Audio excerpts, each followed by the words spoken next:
Alright, hi guys.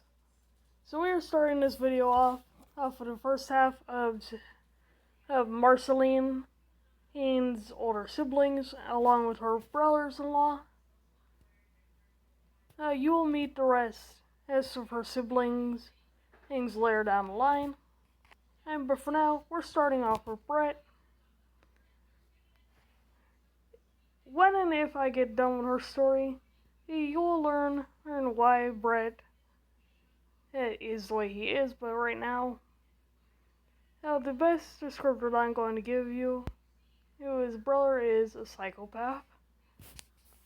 And is basically, he just not my, I forget where it's a psychopath or a sociopath, but the first two siblings you're going to come across, are one of the two. I'm sorry. I did the research a while ago, I haven't really reflected on it since, and kind of forgot the difference. Mainly because I've been more focused on Marcel's story and orienting that into an actual notebook, along with adding other chapters. So lore will be coming soon, but I figured why not go a bit more into Marceline's form of lore, and continue on with her family.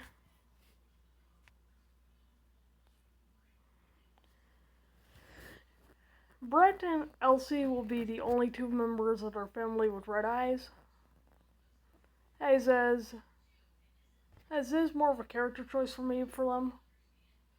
But the reason why they're the only family members with red eyes is because they're the only two most inherently violent, and for no reason, members of the family.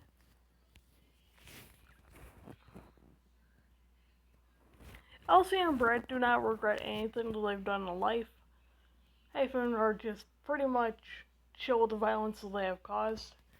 Elsie is a calmer kind of violent person, whereas Brett is more of the person who blows up and attacks you.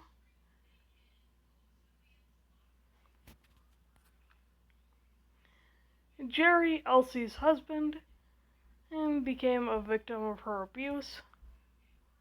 Then eventually divorced her.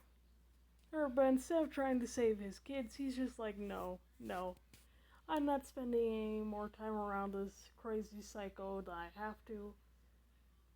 Who, while he did want to save their kids from their mother, he also desperately wanted to get away from her. After what she did to her youngest child, Sabrina. And now Elsie, being who she is, ties into the reason why Sabrina died at age 16. In Jerry's afterlife, you can see that he's just still as miserable, if not more miserable.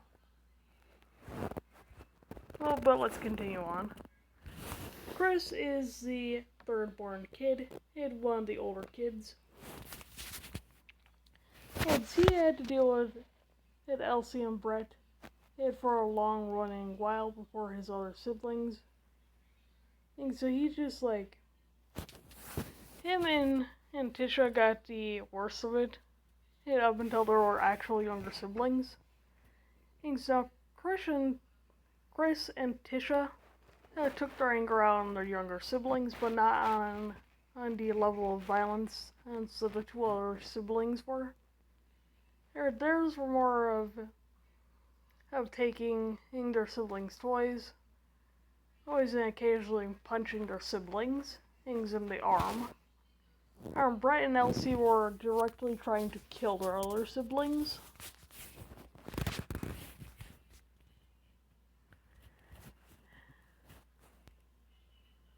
Tisha is just a calmer character, along with Chris. As they became calmer in their adult years after finally being able to get away from Elsie and Brett, and became very distant towards their family, for obvious reasons. And their father wasn't present, and their mother her was looking after her so many damn children that she was just like, I only have so much time for each one of you, and I'm going to try and give you my attention, but do know that I have to prevent your older two siblings from killing your younger siblings. And so Chris and Tisha pretty much just got ignored. And that was hard on them. Now we're going to move on to Tom. I'm Sarah's husband. And Tom worked as a cop for the majority of his life. If it's what he wanted to be. Your brother has ghost eyes. Aizen was a very present person. He was the opposite of Sarah and Marceline's family. He was gentle, he was kind, he was warm, but he also hated what he was seeing from Sarah's family, and he was just like, you can't continue to live around this, it's not healthy. And he was one of the main pulling forces.